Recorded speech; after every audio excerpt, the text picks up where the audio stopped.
First of all, the barzakh life is a life which is a barrier, which has a barrier between this world that we live in and a world that is unexplainable to us.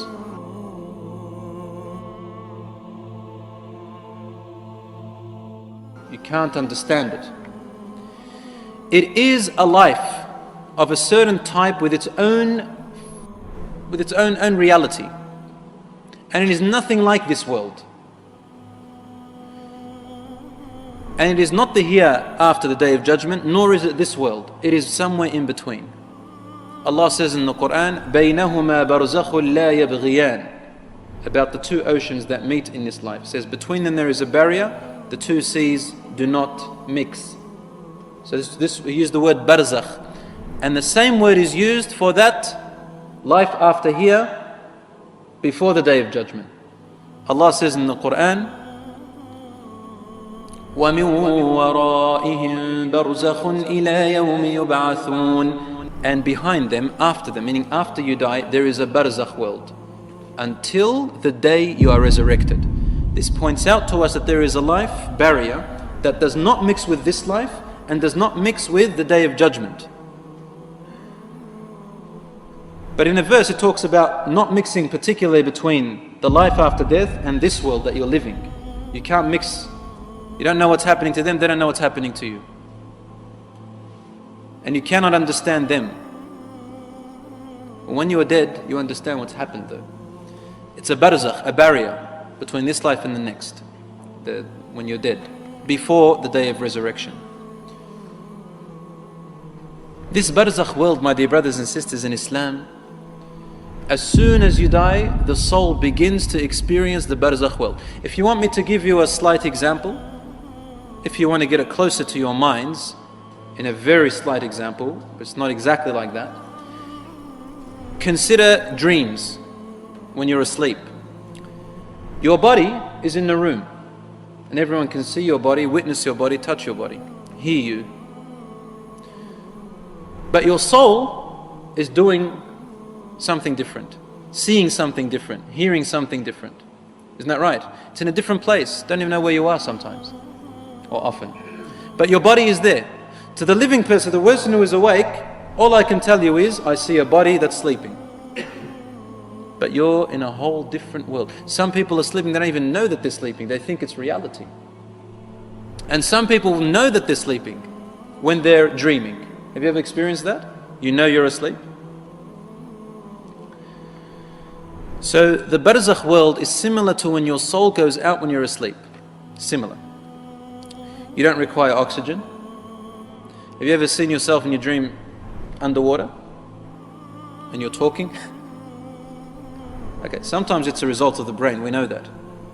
But also the soul does go to places where the soul doesn't need to survive on what your body survives. The body survives on food and oxygen, but the soul doesn't. So if you can understand dreams, you can understand the barzakh. As for me, I don't think anybody understands the phenomena of dreams and the way the soul comes out when you're asleep. And similarly, we cannot comprehend the barzakh world.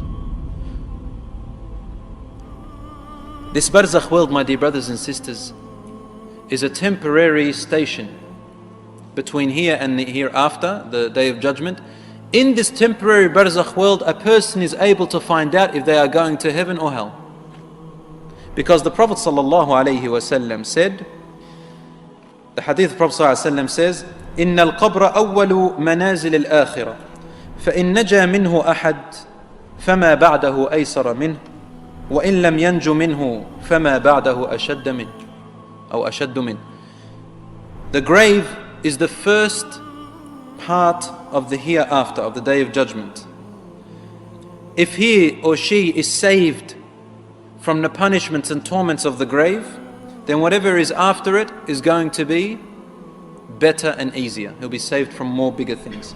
If he is not saved from the torments and punishments of the grave, then whatever is going to come after that is going to be worse.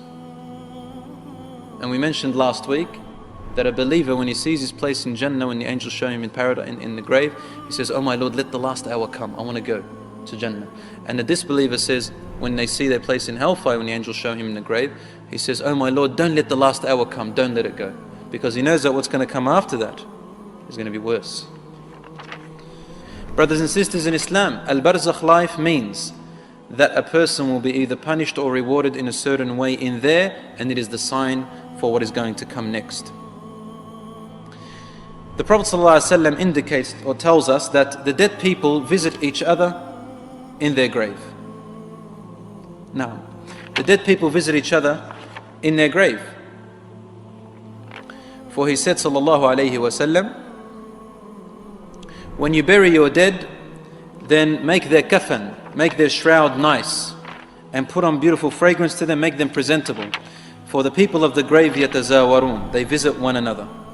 For the Prophet ﷺ told us about this scenario that it will happen. He said, حَسِّنُوا أَكْفَانَ مَوْتَاكُمْ فَإِنَّهُمْ يَتَبَاهَوْنَ وَيَتَزَاوَرُونَ فِي قُبُورِهِمْ. Make their shroud nice, for in their grave, the dead people visit each other. And in Sahih Muslim, Prophet ﷺ said, إِذَا كَفَّنَ أَحَدُكُمْ أَخَاهُ فَلْيُحْسِنْ كَفَنُهُ. If any of you put the shroud on your brother, then make it presentable. Presentable, meaning it's an image for someone else who's going to see it. And also there is a hadith of the Prophet ﷺ, which is in Bukhari and Muslim, that now I would like to take you on that journey just for a little while to witness what is happening in the life of al-barzakh right now. As we are living now, things in the barzakh that are occurring. Firstly, before I mention this hadith, the Prophet ﷺ told us that when a person dies, their soul goes to a place, a destination that you and I cannot see or witness in the barzakh world. The soul goes either to where the believing souls and good souls are gathered, or it goes to where the disbelieving souls and the filthy or the bad souls are gathered. And neither of the two meet each other. They're in bliss, they're in punishment. And when the believing soul goes to the believing place, the believing dead people, their souls run to it. Like a person who is traveling, going overseas, you know how everyone runs to you to ask you about family and friends that they have back at where you came from, right? How are they doing? How's their health? So similarly, in the barzakh world, the believing souls run to this new soul that is just fresh dead person, and they ask them about their brothers, their sisters, mothers, fathers, children, relatives, friends who they have left behind. What are they asking them about? They are asking them about their faith. They are asking them about their deeds. How are they doing? Are they coming close to Allah? Are they gone astray? What's happening to them? So it means that they miss them. They miss them and they want the best for them, but they don't know what's happening to them. So this freshly dead person says to them what he knows about them. If he tells them good, they become happy, because they know that if they die now, they're going to meet them, they're going to be with them. Especially family, parents and children, family, brothers and sisters, because Allah subhanahu wa ta'ala says in the Quran, وَالَّذِينَ آمَنُوا وَاتَّبَعَتْهُمْ ذُرِّيَّتَهُمْ بِإِيمَانٍ أَلْحَقْنَا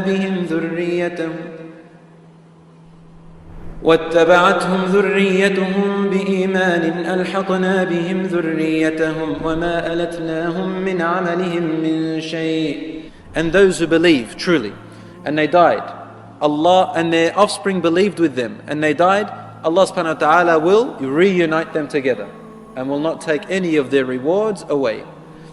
So dead people who die, believers will follow their believing family. And that's the only concern of the souls of the dead people in the hereafter. As for the bad soul who goes to the bad destination, they also run asking. And if they tell them they're doing good, they actually get relieved. If they're doing bad, they also get upset, because they have seen what has happened. But if they go to the believing section and they ask them, where is the soul? Or what did our relative do? Or our father or brother or whoever it is? And the freshly dead person says, he beat me. Sometimes he may say, he beat me, meaning he died before me. They become very upset, because they know that they didn't come to the believing soul's side. He went to the other side. So they have no idea. But these are examples of the things that are happening or will happen in the life of the barzakh. We ask Allah subhanahu wa ta'ala to save us from those punishments. Ameen ya Rabbil Alameen. Rasul sallallahu alayhi wa sallam told us, here are some of the ways in which the punishments can be lessened or forgiven. And in your grave, your light can be increased, even though your deeds are not enough to increase the light or to make your journey better. He said there are ways that the dead person can still receive benefit in their grave, and their state will be better. إذا مات ابن آدم انقطع عمله إلا من ثلاث. When the son of Adam dies, all of their actions are cut off. Khalas, there's nothing that you can do anymore, except for three things: a righteous child that will supplicate for you, or an ongoing knowledge, or a beneficial knowledge which you left behind that people can benefit from, or an ongoing charity which you left behind that people can benefit from. Ongoing charity. In a hadith it says that a person who is in their grave, their deeds will be enough to give them as much light as it should be. Suddenly they see, as time goes on, nur, more light and provision is given to them. And they say, "Oh my Lord, where is this light coming to me from?" And a reply comes to him saying, "لَكَ وَلَدٌ صَالِحٌ يَدْعُ لَكَ." You have a righteous child that is supplicating for you. Now, because this is your work which you left behind. After the barzakh world, the people stay in there for only Allah subhanahu wa ta'ala knows how long the people stay in their graves. Until the day of judgment arrives, and Allah subhanahu wa ta'ala informs or commands the angel Israfil to blow into the trumpet for the world to end. That is when the dead are risen, and everyone on earth and in the heavens whom Allah wills will die. The Prophet ﷺ said, "You'll stay in your graves for 40. The companions who narrate this hadith say, "We don't know if he meant 40 years, 40 days, 40 hours, Allahu A'lam, 40 months, but you stay for a while before the resurrection in that state." The body decays, it goes. And if you opened up a grave, you won't see a body being punished. Similar, as we said, to the example of when you're asleep. However, it is being punished in a world that you cannot understand, or being rewarded in a world that you also cannot understand.